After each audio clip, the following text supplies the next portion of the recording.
Good afternoon mga guys. Isang dump truck na naman nga tinwilis ang nahulog dito sa aming barangay.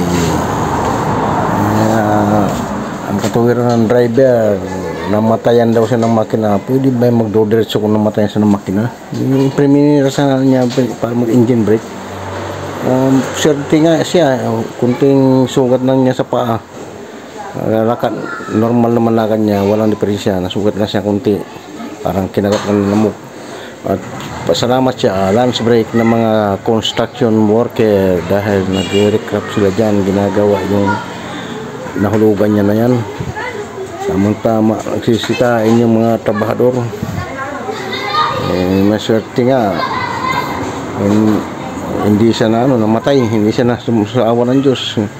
Buhay siya, malusog at walang galos lang ng kunti sa paa niya. Kunti lang dugo, parang kinurot lang. Nandun parang may bakho sa baba niyan. Ito yung barracks ng mga trabahador. Buti hindi tinumbok, nandun pa naman sila lahat. Kung tinumbok yan, mala.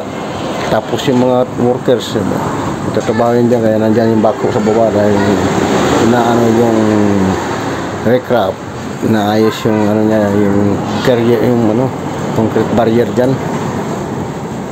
Kaya tinatambakan yun, ang harangan dito lagi ng concrete barrier para protection sa mga kaya pangalawa na itong taon na to, pangalawa na yung truck na to.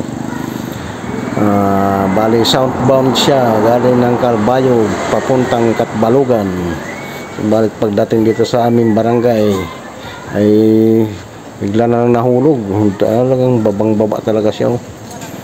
Miskits pa nga yung gulong niya kung patay yung makina, walang premium. Salamat.